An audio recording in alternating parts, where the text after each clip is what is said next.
نحمدہ ونسلم علی رسولہ الکریم اما بعد فاعوذ باللہ من الشیطان الرجیم بسم اللہ الرحمن الرحیم۔ ناظرین و سامعین اکرام، السلام علیکم۔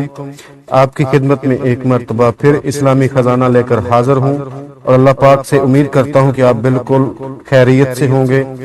تو سامعین و ناظرین، آج کا ہمارا جو موضوع ہے وہ ہے موت اور قبر کا بیان۔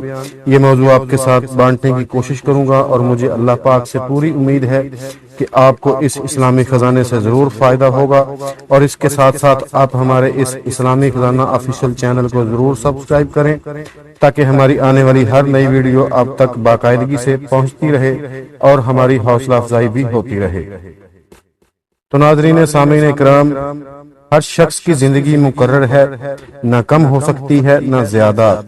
جب وقت پورا ہو جاتا ہے تو ملک الموت، موت کا فرشتہ یعنی عزرائیل علیہ السلام قبضے روح کے لیے آتے ہیں اور اس کی جان نکال لیتے ہیں۔ اسی کا نام موت ہے۔ مرنے کے بعد بھی روح کا تعلق بدن انسانی کے ساتھ باقی رہتا ہے، اسی لیے بدن پر جو گزرے گی روح اس سے ضرور آگاہ اور متاثر ہوگی، جس طرح دنیاوی زندگی میں ہوتی تھی، بلکہ اس سے زیادہ۔ اور روح کے لیے خاص اپنی راحت و کلفت کے الگ اسباب ہیں جن سے سرور یا غم پیدا ہوتا ہے۔ روحوں کے رہنے کے لیے مقامات مقرر ہیں، نیکوں کے لیے علیحدہ، بدوں کے لیے علیحدہ۔ اپنے جسم سے ان کو تعلق بدستور باقی رہتا ہے۔ قبر پر آنے جانے والوں کو دیکھتے، پہچانتے اور ان کی باتیں سنتے ہیں۔ البتہ جب مسلمان مرتا ہے تو اس کی راہ کھول دی جاتی ہے، جہاں چاہے جائے۔ اس کی مثال حدیث میں یہ فرمائی گئی ہے کہ ایک طائر ہے، پہلے پنجرے میں بند تھا اور اب آزاد کر دیا گیا، اور کافروں کی روح کو کہیں آنے جانے کا اختیار نہیں بلکہ وہ قید ہیں۔ یہ خیال کہ روح کسی دوسرے بدن میں چلی جاتی ہے، خواہ وہ بدن کسی آدمی کا ہو یا کسی جانور کا، محض باطل اور حنود کا عقیدہ ہے اور اس کا ماننا کفر ہے۔ موت کے معنی روح کا جسم سے جدا ہو جانا، یہ نہ کہ روح مر جاتی ہے۔ جو روح کو فنا مانے وہ بد مذہب اور گمراہ ہے۔ جب مردہ کو قبر میں دفن کرتے ہیں اس وقت اس کو قبر دباتی ہے۔ اگر وہ مسلمان ہے تو اس کا دبانا ایسا ہوتا ہے جیسے ماں پیار میں اپنے بچے کو زور سے چپٹا لیتی ہے، اور اگر کافر ہے تو اس کو اس زور سے دباتی ہے کہ ادھر کی پسلیاں ادھر اور ادھر کی پسلیاں ادھر ہو جاتی ہیں۔ جب دفن کرنے والے دفن کر کے واپس ہوتے ہیں تو مردہ ان کی جوتوں کی آواز سنتا ہے، اور اس وقت اس کے پاس دو فرشتے آتے ہیں، اپنے بڑے بڑے دانتوں سے زمین کو چیرتے ہوئے۔ ان کی شکلیں ڈراؤنی، آنکھیں دیگ کے برابر، سیاہ اور نیلی، بدن کا رنگ کالا اور سر سے پاؤں تک بال، غرض کے ہیبت ناک صورت کا سامنا ہوتا ہے۔ وہ مردے کو جھڑک کر اٹھاتے ہیں اور نہایت سختی کے ساتھ اس سے 3 سوال کرتے ہیں۔ نمبر 1، تیرا رب کون ہے؟ تیرا دین کیا ہے؟ اور حضور نبی کریم صلی اللہ علیہ وآلہ وسلم کی طرف اشارہ کر کے پوچھتے ہیں کہ ان کے بارے میں تو کیا کہتا ہے؟ مردہ مسلمان ہو تو جواب دیتا ہے کہ میرا رب اللہ ہے، میرا دین اسلام ہے، اور وہ تو میرے آقا و مولا رسول اللہ صلی اللہ علیہ وآلہ وسلم ہے۔ فرشتے کہتے ہیں کہ ہم جانتے تھے کہ تو یہی جواب دے گا۔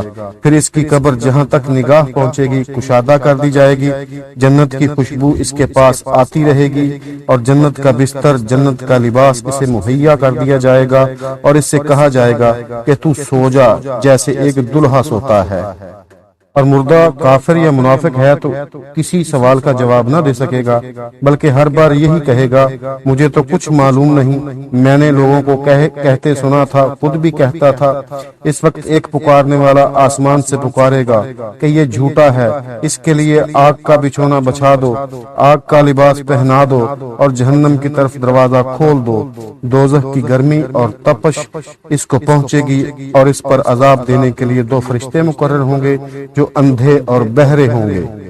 وہ لوہے کے بڑے بڑے گرزوں سے اسے مارتے رہیں گے، نیز سانپ، بچھو وغیرہ اسے عذاب پہنچاتے رہیں گے، اور اس کے برے اعمال کتے یا بھیڑیے وغیرہ بن کر اسے تکلیف پہنچاتے رہیں گے، جبکہ نیکوں کے نیک اعمال مقبول، پسندیدہ اور محبوب شکل و صورت میں اسے سکون اور راحت پہنچاتے رہیں گے۔ بعض گناہ گار مسلمانوں پر بھی قبر میں عذاب ہوگا اور یہ عذاب ان کی نافرمانی اور بدعمالی کے مطابق ہوگا۔ پھر مسلمانوں کے صدقات، خیرات، دعائے مغفرت اور ایصال ثواب کے دوسرے طریقوں سے اس کے عذاب میں کمی ہوتی جائے گی۔ یوں ہی ان کے پیران اعظام یا مذہب کے امام یا اولیاء اکرام کی شفاعت سے یا محض رحمت خداوندی سے جب وہ چاہے گا نجات پائیں گے۔ زندوں کے نیک اعمال سے مردہ مسلمانوں کو ثواب ملتا اور فائدہ پہنچتا ہے۔ قرآن کریم کی تلاوت، درود و سلام کی قرأت اور کلمہ طیبہ پڑھ کر اس کا ثواب مردوں کو بخشنا چاہیے، اسے ایصال ثواب کہتے ہیں۔ حدیث شریف میں اس کا جائز اور مردوں کے حق میں فائدہ بخش ہونا ثابت ہے۔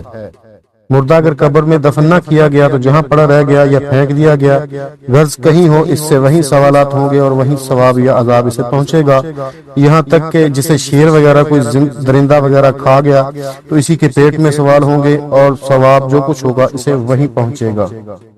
جسم اگرچہ گل سڑ جائے، خاک ہو جائے، گوشت اور ہڈیاں راکھ ہو جائیں، ان کے ذرے کہیں بھی منتشر ہو جائیں، مگر اس کے اجزائے اصلیہ قیامت تک باقی رہیں گے اور عذاب و ثواب ان پر وارد ہوگا اور انہیں بروز قیامت دوبارہ ترکیب جسم فرمائی جائے گی اور روحوں کا اعادہ اسی جسم میں ہوگا، نہ کہ کسی اور جسم میں۔